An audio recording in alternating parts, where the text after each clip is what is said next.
LaMelo Ball goes for a career-high 38 points, but they still lose to the Boston Celtics. We'll talk about that today on the Locked On Hornets podcast.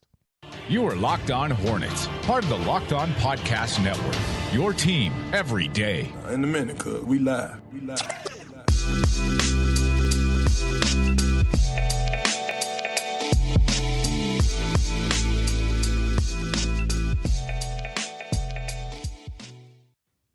It's Locked On Hornets. We're part of the Locked On Podcast Network. It's your team every day. Local experts on the #1 daily sports podcast network. Thanks for making us your first listen. We're free and we're available on all platforms. You can listen anywhere you get your podcast, Apple, Spotify. You get the picture by now. And you can even watch us on YouTube, pinned on Twitter at Locked On Hornets. You can go to YouTube, click on and search for Locked On Hornets, where you will find that we have hit the 1,000 subscriber mark. And because of that, we are going to have to paint our face because of something that Doug created a while back. And we reached 500 pretty quickly. And then we reached 1,000 pretty quickly. I thought it would be a couple of days when I looked at it at the beginning of the week. And then I saw, I think you put, Locked On Hornets put it up there. And then it was David who retweeted it. And that's how I found out 2 minutes before I hop on the show that, yep, it's time. It's time to do it. We don't know when, but the time has come for at least to have the conversation. Well, yeah, we have to. Step one is buy the face paint. We've got to buy the teal. I'm going to go teal if you want to go purple because I've got the purple background, so teal will look much better on the purple. You can go purple because I see a little teal in your background, so we'll just kind of do alternating colors. So that's. I almost want to go pinstripes. I want to kind of take it back to the throwback purple jersey. Can I just go? Is that okay? Listen, you Look, do that's what, more intricate. Well, you do what you want to do, but I'm going to go. I'm just saying I'm going to go teal, so don't go full teal. I don't want to go double teal. You're going. Okay. You're going teal. I'm going purple. Teal. Gotcha. Okay, we've got that figured out. The second thing is, when is it going to happen? I've got to go out to Los Angeles for the Super Bowl, for Radio Row, for Locked On. It's the perfect time to do it. All right, so we figured that out. Nope, Let's dive into the Celtics game. I can't explain that to the various parties involved in that big production. So, by the way, subscribe to Locked On NFL. We're going to be doing a lot of coverage of the Super Bowl. You know, Bengals, Rams, you get it. They're going to paint their face too. They may, but I can't. So when I come back, so after the Super Bowl, that Tuesday, I think we'll do it. So mark your calendars. Tuesday, February, whatever it is. Well, now, hold on. You don't know what kind of... You can't just come in here and say, this is the day, this is the schedule that it works for me. I might have to go to a press conference on Tuesday, and I can't go around here with my face painted. I don't know if I'm going to go to, like, Charlotte. I don't know if I'm going to go to the Spectrum Center. I don't know what's going on, but I can't just show up and take notes with pinstripes on my face. I think Borrego would appreciate it, honestly. Honestly, he might. James Borrego, he'll play with you in pressers. Oh, my! Yeah, he will. All right, well, we'll figure it out. I guess Doug is deeming it the Tuesday when he comes back from the Super Bowl trip, which is going to be cool, by the way. We need to figure out. I want to do something like Doug in L.A. I want you to go out in the field or something. I mean, I'll like still be doing this show next week. I'll just be doing it from the Locked On house in Los Angeles. The house that Locked On built. Awesome. So go check that out. Got a bunch of great NFL coverage coming at you for Super Bowl week coming up next week. Again, subscribe to everything. We appreciate you subscribing to us and hitting the 1,000 mark. Let's talk about LaMelo Ball, Doug, because he was the big time bright spot in this one. It's not like... I thought this was an ugly game, but it wasn't the worst that we've ever seen. Just a lot of sloppy things going on. 16 turnovers for Charlotte, 18 turnovers for Boston. There was the one awful stretch where there was the one like kind of it seemed like the clown music was playing in the background where you had both teams turning it over 3 times in a row. LaMelo Ball was very good, though. Career high. 38 points. Crazy. 9 assists, 6 rebounds, 12 of 24 from the field, 4 of 10 from the perimeter. So the deep ball was going for LaMelo, thank God, because it was not going in for him a lot in the last month of the season or so. And then 10 of 13 from the line. Doug, he had it all in this one, man. So he was dishing at a high rate, scoring at a high rate, also getting to the line. The aggression was not compromised, while he was also facilitating at a high level, dishing out 9 assists, 2 steals, only 3 turnovers in the 40 minutes that he played. I mean, look, I'm sure there's some individual plays if you wanted to take out the magnifying glass and try to find where he messed up. You know, we can talk about some of those if you want to, but this was a phenomenal game from LaMelo, and you look at the box score, that is a pretty stat line that he put up. And I think going back to Borrego's comments earlier this week that we played on the show, I think LaMelo really understood pretty early on in this game that he was going to have to be aggressive and going to have to put up offense. Miles was struggling a little bit with his shot. Kelly Oubre was struggling in his return back to the court. And so LaMelo took the ball, put it in his hands, and said, all right, I'm going to go get us a bucket. He has no problem getting by his defender at this point. The floater is locked in. There were 5 blocks in this game by the Celtics. And so, they had no problem blocking shots, but they had a problem blocking LaMelo shots because he was doing a fantastic job there. Only 3 turnovers for LaMelo. One of was that weird traveling call in the first quarter. Very that weird. I didn't think was a travel. I think he had his foot on the ground. He did he did a pump fake deep and then had his foot on the ground. And then the ref said that it wasn't, I think, and then called it late. And then he also kind of did this pro hop. He pressed the triangle button in NBA Live and it took away a basket. Miles Bridges had a basket taken away from that. So, at the end, pretty big They play. just don't. LaMelo Ball is not from here, okay, as he says. By the way, got the LaMelo Buzz City shoes. They're on the way. I think they'll be here Saturday. You got them? Oh, that's I got sweet. them. I got them. Had to. They look great. But so I don't think, refs haven't really fully figured out what LaMelo Ball is all about. They'll catch up. Don't worry. But LaMelo was fantastic in this one. Loved it. Loved his offense. 9 assists, 6 rebounds. This was the perfect LaMelo game. I think this is the kind of game that we will see more consistently in year 3, and we'll take him from being the 5th voted guard in the East into the top tier, possibly starting the All-Star game next season. It was a really good game from him. I mean, he was something special in this the one. The Dipsy Do layup early in the game where he. Yeah. I thought it was going to be bad. So yes, there was the one bad missed layup, I guess, in this one, and it came early on. I was like, oh no, this is going to be another bad finishing at the rim night for LaMelo. He did hit his first 3, and so I thought that might bode well, and it eventually did. But really, if that was the only bad play I can remember. There was the bad missed layup where he tries to, he brings it around one hand, doesn't control it, finger roll, just didn't have a shot. But other than that, LaMelo, was awesome in this one. So we could talk more LaMelo. Let's get to Miles, who didn't have a great game, and also the late game execution or lack thereof. We'll discuss all of that coming up in just a moment. Not before I mention Bet Online. They have you covered this season with more props, odds, and lines than ever before as football continues its march through the playoffs. Right to the big game in just not even a couple weeks now. We're talking about next week, and Doug's going to be out there. BetOnline.net remains the best spot for all of your sports scores, podcasts, and news this season. It's not just football either. BetOnline has up-to-the-minute info on pro and college hoops, NHL, boxing, UFC, along with live, real-time updates of current games. Don't wait to take advantage of all the new amazing offers available for the 2022 season. BetOnline, where the game starts. Also want to send you a message from Camp Lejeune for listeners who served in or worked for the United States Marine Corps or have family or friends who might have. I wanted to notify you of an available resource. From 1953 to 1987, personnel assigned to Marine Corps Base Camp Lejeune were potentially exposed to contaminated drinking water. The Marine Corps has since partnered with health agencies to conduct scientific studies to assess impacts from these potential exposures, and they are working to keep those Marines, their families, and civilian employees informed with updates and resources available to them. If you or someone you know may have been at Camp Lejeune during those years, please consider registering with the Camp Lejeune Historic Drinking Water Notification Database. You can learn more and register at www.marines.mil/CLwater. That's www.marines.mil/CLwater. Also, one other thing I want to continue to promote here on the Locked On Podcast Network. Make sure you are checking out the Trade Deadline show. That's going to be coming up February 10th. We're talking about a week's time now.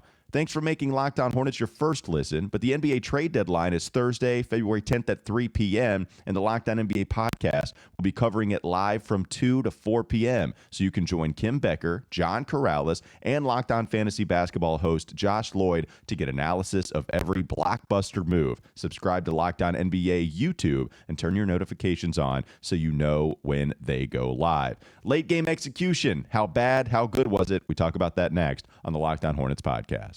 This is Locked On Hornets. And listen, as long as you play James Bouknight, a win will always be inside. Thanks for making Locked On Hornets your first listen every day. Right? We are free and available. They'll show some fight. On all your platforms. Now make your second listen Locked On Bets, your daily one-stop shop for all your gambling needs. It's time for more of the Locked On Hornets podcast.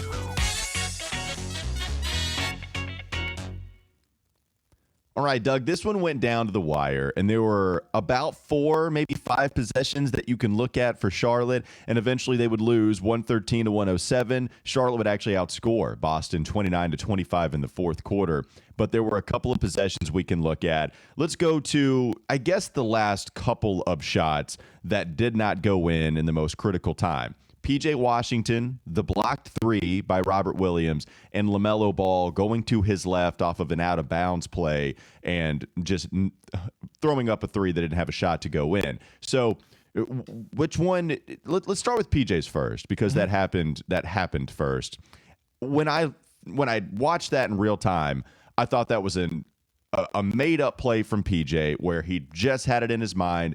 I'm going to shoot this coming off of the screen that he set in a pick and pop scenario. LaMelo hits him, and I thought it was just like, why can't you control the ball a little more and then decide to take Robert Williams off the dribble? You didn't have to shoot that like you did. And then watching that back, Robert just makes an excellent play. PJ had some space to work with. I didn't think LaMelo hit him late. I think he hit him in stride. I think he hit him pretty much as soon as he was coming up ready to shoot. And honestly, like, if PJ takes that off the dribble, great. But just tip of the cap to Robert Williams for doing an excellent job of defending out there outside.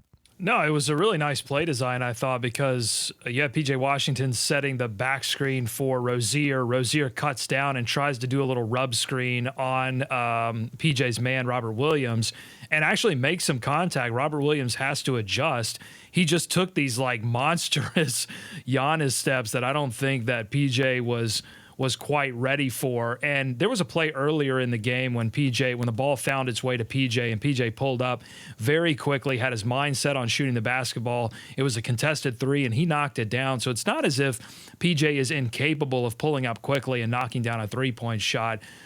So I was surprised when Robert Williams got to the spot. I think PJ was as well. I'm not going to crush PJ for this. Had PJ had that recognition of, oh, wait, Robert Williams has the ability to step out and make this block, so I'm going to pump fake here and look for something else, I would have lauded him for his awareness. It would have been an incredible, I think, amount of awareness to make that next level play. But I'm not going to crush PJ for not making that. I don't expect him to. I expect him to rise up and knock that down, and Robert Williams made the better play. Yeah, I was watching that back. You have to be impressed with Robert just getting to PJ Washington. I'd love to have a Robert Williams. I'd love to have a player that could. I mean, it is poetic, right, that the Hornets were beaten at the end of the fourth quarter by a defensive-minded center, something the Hornets desperately need on their roster. Yeah, what was it? 8 points, 8 rebounds, 3 blocks, 3 steals for Robert Williams in this game. I mean, he was very good. Doing it in the box score, by the way. Yeah, 2 steals for Robert Williams. He had 3 assists and 3 blocks. Those are where the threes came in for him. LaMelo Ball, they coming in, last shot attempt to try to, I believe, tie this game up or maybe bring it within 1, something like that.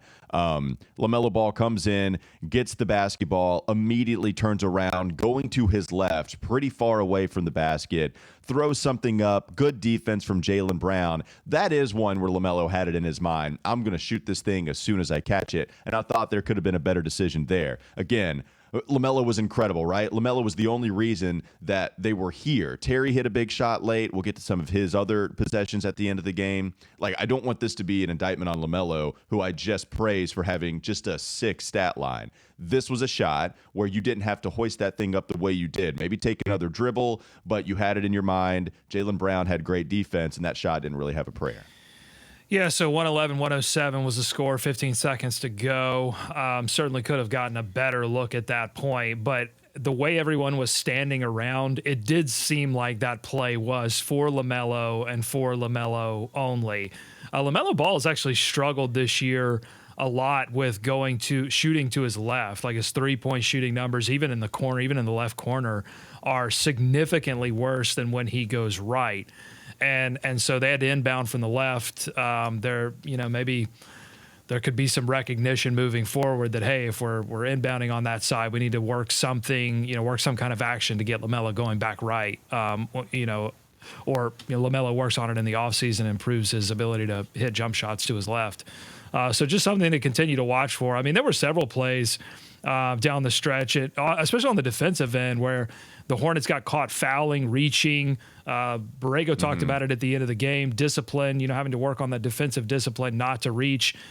I know I really want to talk about Kelly Oubre, who I thought defensively had multiple blocks, multiple steals in this game, was a difference maker in the second quarter in a game of runs where Boston would consistently get up big numbers and then the Hornets would fight their way back. Kelly Oubre was a big part of that. But at the end of the game, Kelly Oubre against Marcus Smart, he goes for this big reach, 30-plus feet away from the basket, and Marcus Smart is just too good offensively to do that against. He took advantage of Kelly Oubre and got the foul, got to the line for bonus free throws. Those are the kind of plays when you're a close game against a team where you're evenly matched, that the team with the more discipline is going to win, and that was Boston last night. Well, and Marcus Smart, by the way, great game. It was a great game. Del Curry said it might have been the best game that he's played so far this season. If you look at his point total, he had 24 against Phoenix on the very last day of December. He had 21 against Toronto. He had put up some decent numbers early on, but this is one of his higher scoring games. And you look at his free throw percentage, it's actually 79% on the year. And so I think that might be better than what he shot in years past, but he hit every single one of the free throw attempts he had last night. He had 6 of them, and including at the end of the game where LaMelo Ball decides to foul him. James Borrego might have called for that too, right? I didn't see the communication on the sideline, didn't go back and check it. I didn't, but I don't know if you I didn't see where they called for the foul or not. I don't think he did, but because it didn't look like LaMelo was trying to foul. He was trying to get the steal, and they called the reach. But I don't know if a foul was necessarily the best call in that situation, because you would have had a timeout left. The game would have been in reach, and you would have had about 2 to 3 seconds left on the clock. So if they did call for the foul there, then I think that was a bad call. I think you do it. I think if there's, what was it, like 2.5, 3 seconds difference between the shot clock and the game clock, I don't think that there's enough time there for you to, if they throw something up with, 2 seconds left on the shot clock, you're talking about a rebound being had and then immediately having to call the timeout. And at that point, there very well could be a second left, especially if it's a high bouncing rebound. I thought you had to save the time. I didn't mind the decision to foul if that was what was indeed called by Borrego, whether that was instinctive by LaMelo saying, hey, look, this is the difference. I don't feel comfortable about the amount of time left that could be there at the end. I actually kind of like that play. I think I'm doing the same thing.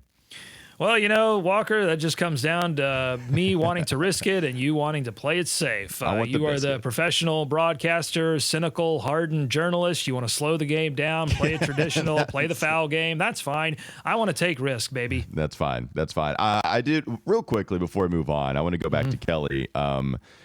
Weird game from Kelly, and you kind of went into that a little bit. Played 34 minutes, so right out of the gate, playing a lot. 3 of 12 is not a good shooting night. 1 of 7 certainly is not a good night from deep. 8 for 8 from the free throw line.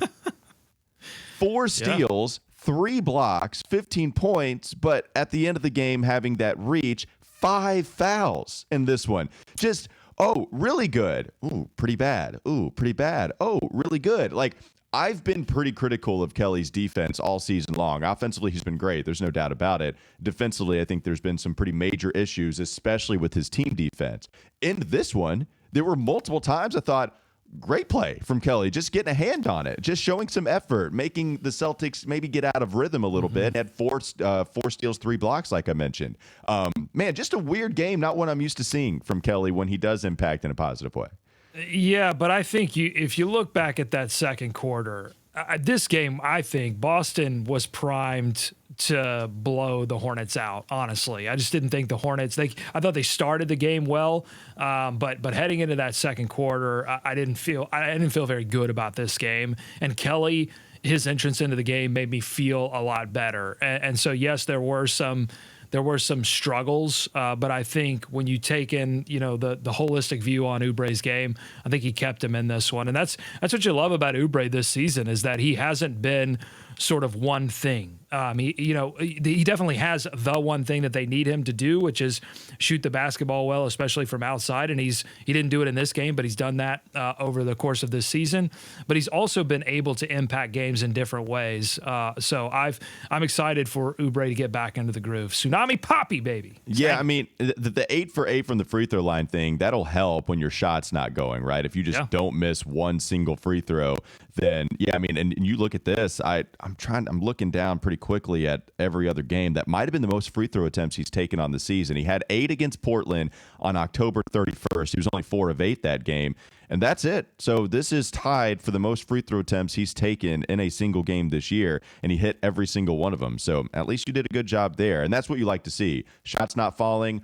I'm going to be aggressive. I'm going to get some fouls on me, and I'm going to hit every single one of them. So that was at least some good offense from Kelly Oubre coming back last night. This episode is brought to you by Rock Auto. With the ever-increasing numbers of makes and models, it's now impossible for your local chain auto parts store to stock all the parts you need. So why endure often pointless or seemingly intimidating questioning? You don't have to do that anymore. You can save time and money when using Rock Auto. Prices are reliably low for every single customer, so go explore their easy-to-use website today to find the solution to your auto part needs. Go to rockauto.com right now. All the parts available for your car, right? Locked on in their How Did You Hear About Us box, so they know that we sent you. Amazing selection, reliably low prices, all the parts your car will ever need. Visit rockauto.com. Plenty more Hornets talk coming up next about the game and moving forward, maybe a standings check coming up in the last segment on the Locked On Hornets podcast. This is Locked On Hornets. Listen, hold on. Now see. I couldn't just blow by that one. Well, you had to because this is what frustrates me. I'm under the weather. I'm not at 100% right now, and you're just taking it to me. You're like one of these people that knew Nick Batum had a hand injury, and they were just slapping his hand because it's like we're gonna knock this guy's hand because we know he's injured, and that's what you're doing to me right now. But I just want to say, Sam, if you're listening, you're more than a numbers guy. You have heart, you have soul, you have agency. You are a person. Love you, Sam. It's time for more of the Locked On Hornets podcast. All right, Doug, let's take a look at the NBA standings. Kind of interesting when you look at what is the play-in tournament right now. Charlotte is the 7 seed. They're a game and a half back of Brooklyn, who's lost 6 straight. They're 3-7 in their last 10. So Brooklyn, they're kind of reeling at the moment. Charlotte a game and a half back from them. They are a half game up from Toronto, who is the 8 seed. Charlotte lost to Toronto just recently. They're a half game up on Boston now. They just lost to Boston last night. They're also 3 games up on Atlanta, and they lost to Atlanta in this recent stretch. Atlanta's 7-3 in their last 10. Boston is 7-3 in their last 10. Toronto 6-4 in their last 10. And here's one other interesting stat I want to mention. This is so Hornets, man. They've done this. They are the only team in the play-in or playoffs that have a negative point differential. They're the only one. Like blowouts. It's because they've been blown out. That's and right. They've blown teams out. Right. That's the simple explanation for what you see there. And it makes that Celtics loss particularly brutal because the Celtics are on a roll, the Raptors are on a roll, and they are nipping at the Hornets' heels. I mean, the Hornets are in this position now where a loss on a night can send them from 7th to 10th in the East. I mean, that's how close it is right now, or it's getting that close, especially if Atlanta gets on another hot run. And then the Nets are they're begging a team. The Nets are begging a team right now, and the Cavs too. The Cavs are 7-3 in their last 10, but they lost a game last night. So they've lost several games where a little inexplicable loss. They're kind of teetering. Are they really contenders? Or are they not? So there is a spot in the playoffs begging to be taken. And right now the Raptors and the Celtics are making the better argument for that spot than the Hornets are right now. Yeah, and is Gordon Hayward that important? Is Gordon Hayward that important? Well, you tell me. Are you kind of getting talked into that, or are you just kind of disgusted I'm confused. with it? Yeah. Gordon doesn't play last night. I think he would have helped. Like I know the people are going to be mad at me and say Gordon Hayward is Walker's favorite player, even though I've tried to trade him a couple of times. Like I think Gordon is an important player to this team. And if you want to use the cliche, I think it rings true that he's a steadying hand. I think there is some truth to Gordon Hayward when he doesn't play and you have more losses by a decent amount than you have wins. I actually think he helps you last night, and even specifically so because you had so many dudes go cold. Miles Bridges was not good in this one, right? Only 8 attempts and only hit 2 field goals last night.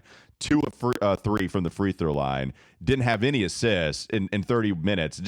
Just not a good Miles game, so if Miles doesn't have he got his lip busted, and that, it was bleeding pretty badly. It was. No, you're right. It was. So I think that may have taken him out of his rhythm. The thing is with Gordon, when I look at this game, I think if Gordon reduces the amount of Hornets turnovers by 2 to 3, it probably makes the difference in this game, honestly. And there were a lot of players having to handle the basketball that you probably don't want handling the basketball for as many possessions as they did. And I'm kind of like looking at PJ Washington, who we've talked about in several episodes, likes to dribble the basketball a little every too once much in a while. Yeah. And it's like, oh man. And it so rarely works out. So if Gordon reduces those possessions by a few, then the Hornets are probably in a better position than they are. But does he help them defensively in that third quarter where they got smoked? Yeah, so I never think too much, oh man, they're really struggling defensively, they need Gordon Hayward. I never really think that. I think,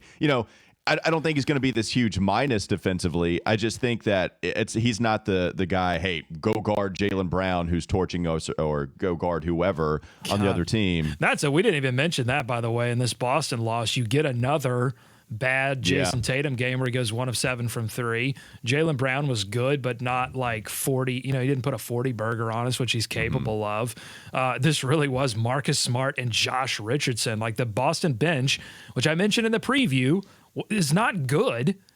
Beats the Charlotte Hornets. Just a weird game, brutal loss. That's been a theme here recently. When they've not had the good performances, it's been the bench getting outplayed. Now again, Jalen McDaniels not being in there helps. Not having your depth, at least early on, that doesn't help you. Jalen McDaniels being out hurts is what I should say. But Kelly's back. Hopefully he can knock off this rust and get back to contributing offensively a lot, just making shots. Once Gordon and Jalen come back, Gordon's out of the protocol, by the way. We haven't mentioned that officially, but he is out of the protocol. Hopefully he's back sooner than later. So the bench unit getting outplayed very frequently here recently, that hopefully will kind of stop some of their losing ways. The big question that I have coming out of this Celtics loss, and in general as we approach the trade deadline, is what is it going to take to get the Charlotte Hornets out of the endless middle and into the bottom of the top, as my friend Tom Wamsgam from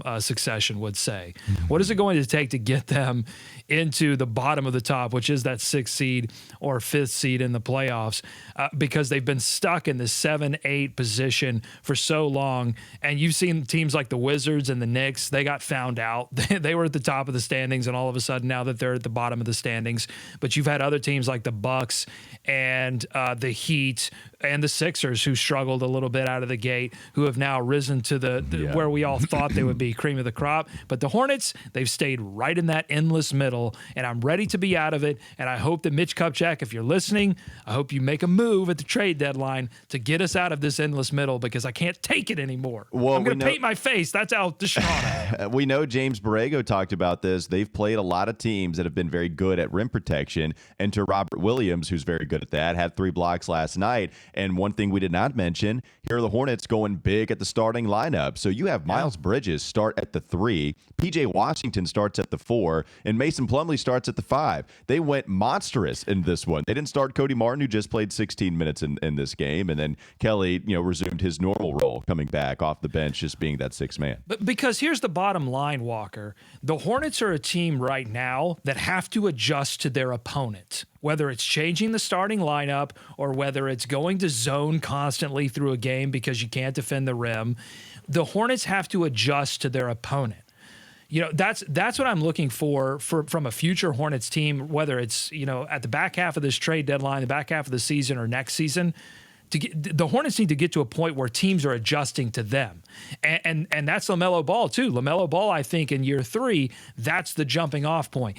Can LaMelo Ball consistently provide the kind of aggressive production that we saw against Boston, where teams are all of a sudden having to adjust to him as opposed to this team constantly having to adjust to their opponent? And I think some of that can be fixed, though, sometimes just by effort defensively. And what I mean by that is at the very beginning of this game, having a few days rest, by the way, transition defense was pretty awful. There was one possession where there were like 3 guys jogging back while the Celtics are going full steam trying to find a basket. Oh, and they find one. And so if you're going to be a running team, which is some of the benefits of being small, and then you score because you're running so well, great.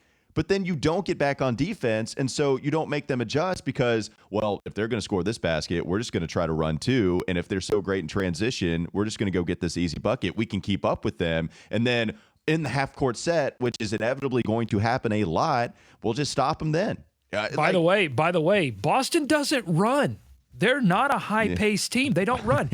What that was Boston, to their credit, the coaching staff identifying that the Hornets have a giant weakness defensively with transition defense. They don't give maximum effort. They don't give maximum focus night in and night out with transition defense. And they said, all right, we don't run, but you could run against this team. We're going to pick on this team. There have been a couple of losses now that I've thought, man, the Hornets have gotten punked. They've gotten picked on. And I would include this loss as well. And they fought back. They were resilient in this game, but they've got to clean some of this stuff up and make some moves that they. I just don't feel like this team right now is a serious contender for the playoffs. One other thing before we end, we had a big question coming into this game: will James Bouknight get minutes now that Kelly Oubre's back? He did. No, he did not get those minutes. It was Cody Martin with 16, Kelly with 34, and Nick Richards got minutes because they wanted to go big. Played 7, and then didn't play much after that. I think had a foul. Here, let me pull up the box.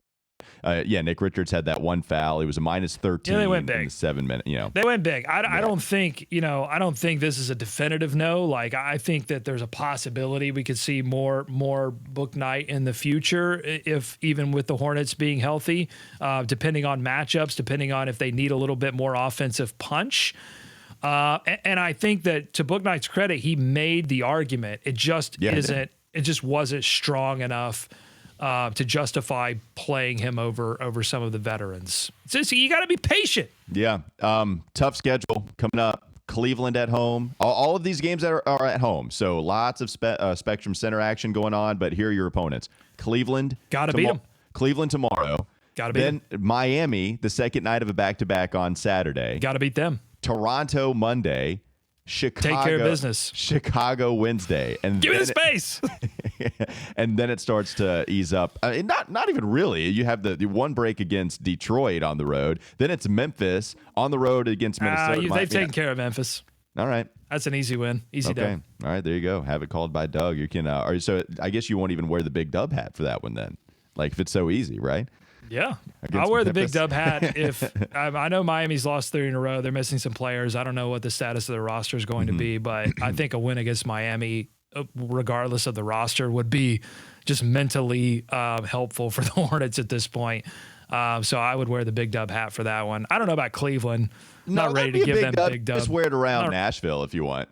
I mean, you don't have to wear it in front of the show. Just wear the big. If I remember to pack it on my trip to LA, I gotta remember to put it in the old suitcase. There you go. It's LA, man. People are just going to think you're normal. All right. Thanks for making Locked On Hornets your first listen every single day. Make sure you check us out tomorrow. Fun Friday. David Walker going to be hopping back on. And I'm sure Doug and Dave will be talking about the LaMelo shoes that Doug was able to get in his possession. Now, make your second listen Locked On Bets, your daily one-stop shop for all your gambling needs. Locked On Bets is hosted by your boy Q with expert analysis and insight from Lee Sterling. It's free and available on all platforms. Thanks for subscribing. We have 1,000. Continue to march up to 1,500, 2,000, and beyond. We appreciate you hopping on. Have a great rest of your day.